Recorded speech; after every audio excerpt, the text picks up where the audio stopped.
2020, une toute nouvelle compagnie aérienne appelée Starlux Airlines prenait son envol depuis Taipei avec exactement 2 avions et une poignée de liaisons régionales. Avançons jusqu'à aujourd'hui, et Starlux dessert 5 destinations à travers les États-Unis, Phoenix ayant été lancé en janvier 2026. La compagnie a commandé 18 gros porteurs Airbus A350 000. Mais voici ce qui n'a absolument aucun sens. Taïwan, c'est une île de 24 millions d'habitants. Le Japon, avec une population plus de 5 fois supérieure, ne fait vivre que 2 grandes compagnies long courrier, JAL et ANA. Pourtant, contre toute attente, la petite Taïwan fait vivre, non pas 2, mais désormais 3 compagnies aériennes indépendantes qui opèrent des vols long courrier à travers le Pacifique. China Airlines, EVA Air et maintenant Starlux Airlines. Toutes 3 développent agressivement leur réseau nord-américain. Toutes 3 commandent des gros porteurs neufs pour des milliards de dollars. Les chiffres défient les lois conventionnelles de l'économie. Alors, comment une île plus petite que la Suisse, compagnie long courrier concurrente, lorsque des nations plus grandes peinent à en maintenir 2 ? Et peut-être plus important encore, est-ce viable ou le marché aérien taïwanais se dirige-t-il vers une consolidation inévitable ?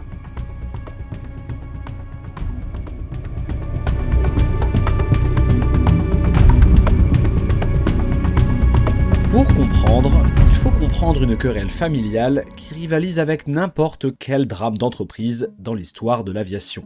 Chang Yong-fa a bâti Evergreen Marine pour en faire l'une des plus grandes compagnies de transport maritime par conteneur au monde. En 1989, il a fondé EVA Air avec une vision simple, créer une compagnie aérienne capable de rivaliser avec les meilleurs au monde et pas seulement de répondre aux besoins domestiques de Taïwan. EVA Air est devenu exactement cela. La compagnie a introduit ce qui est largement reconnu comme la première cabine économique premium au monde en 1992. Elle a maintenu un bilan de sécurité irréprochable là où ses concurrents peinaient en Star Alliance et s'est forgé une réputation comme l'un des plus grands transporteurs d'Asie. Lorsque Chang Yong-fa est décédé en janvier 2016, il a laissé derrière lui un testament désignant son plus jeune fils, Chang Kuo-wei, comme unique héritier et successeur à la tête du groupe Evergreen. Il n'y avait qu'un seul problème. Chang Kuo-wei était né de la seconde épouse du fondateur. Ces 3 demi-tous contrôlaient le conseil d'administration grâce à leur pouvoir de vote combiné.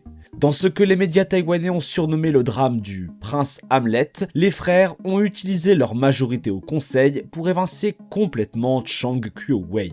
L'homme que leur père avait choisi, le groupe Evergreen, a été écarté de l'entreprise quelques mois seulement après les funérailles. La plupart des gens Chang Kuo-wei a fait l'inverse. Suite à une bataille juridique de plusieurs années, la Cour suprême de Taïwan a statué en août 2024 que Chang Kuo-wei était bien l'unique héritier de la fortune de son père, lui accordant environ 437 millions de dollars américains.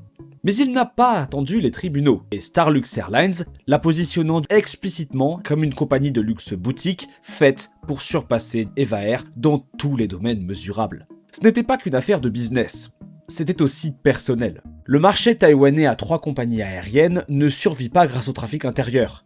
L'île est trop petite. La route de Taipei jusqu'à Kaohsiung se fait en 4 heures. Ces compagnies aériennes survivent plutôt en exploitant la position géographique de Taïwan comme plaque tournante de transit entre l'Amérique du Nord et l'Asie du Sud-Est. L'aéroport international de Taipei Taoyuan intermet les passagers voyageant de Los Angeles ou San Francisco vers Bangkok, Ho Chi Minh Ville, Manille ou Singapour constatent qu'une correspondance via Taipei offre souvent le plus court. Cela à son transit représente des revenus nets qui ne dépendent pas de la population de Taïwan.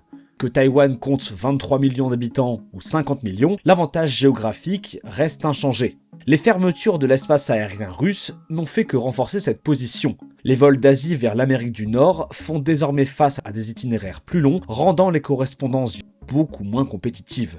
Taïwan, situé plus au sud, n'a jamais été aussi dépendant des droits de survol de la Russie pour les routes transpacifiques. Le déclin de Hong Kong a accéléré ce basculement.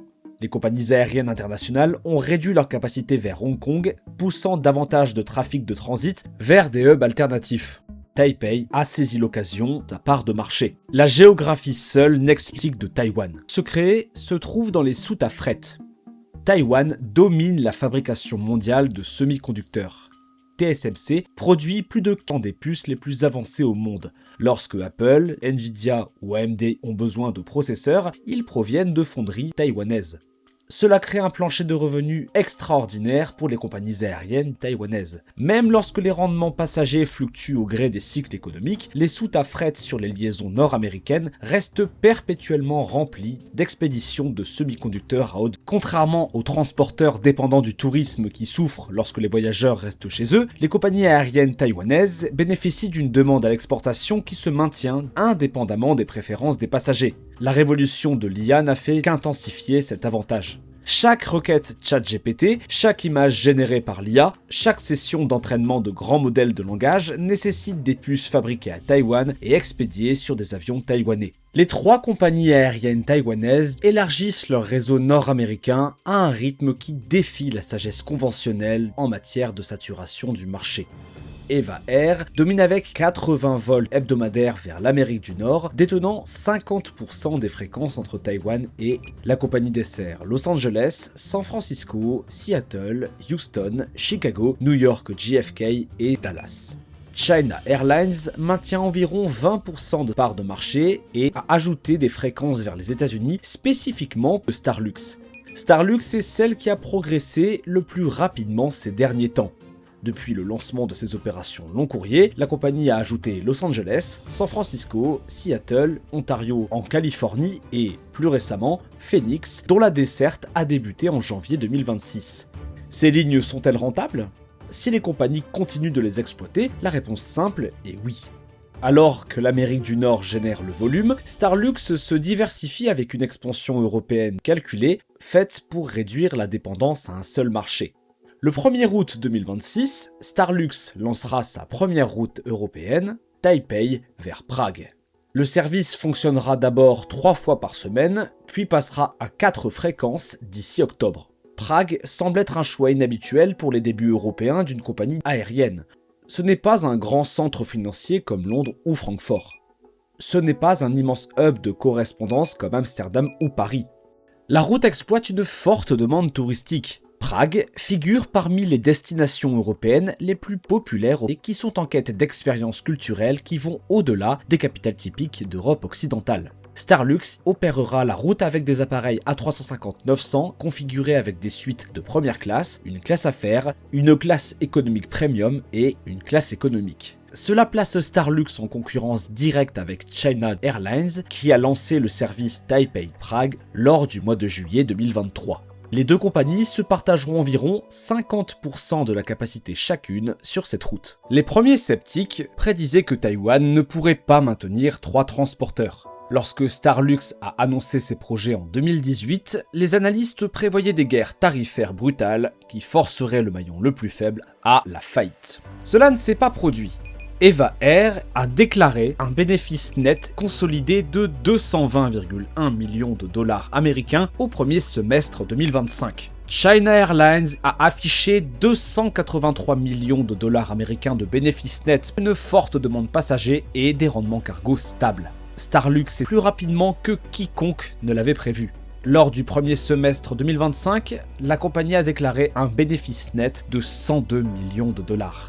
Pour une compagnie aérienne n'ayant été lancée que 5 ans plus tôt et qui a suspendu la plupart de ses routes seulement quelques semaines après raison du Covid-19, c'est impressionnant.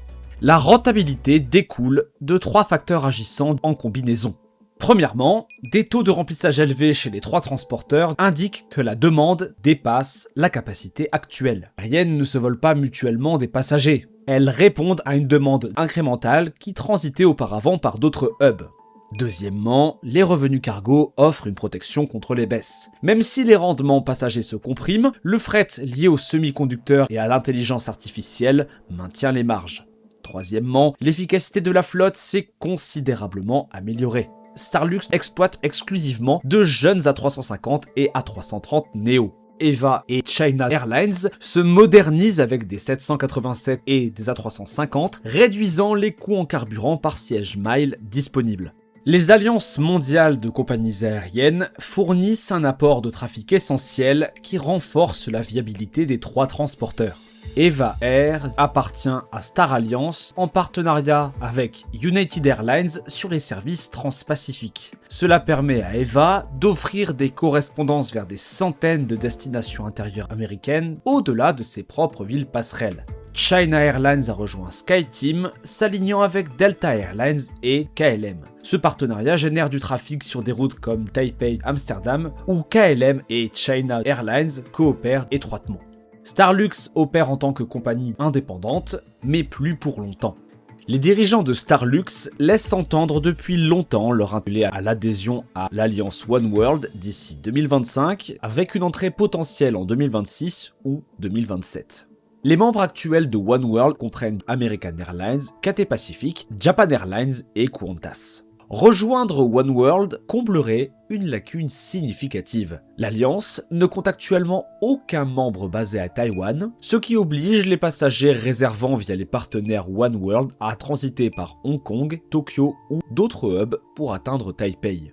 L'issue n'est pas garantie. Cathay Pacific, membre fondateur de Oneworld basé à Hong Kong, représente un concurrent direct pour le trafic en correspondance. Si Starlux obtient l'adhésion à Oneworld, la compagnie passerait du statut de concurrent régional à celui de compagnie aérienne qui était 2020. Une toute nouvelle compagnie aérienne appelée Starlux Airlines prenait son envol depuis Taipei avec exactement 2 avions et une poignée de liaisons régionales.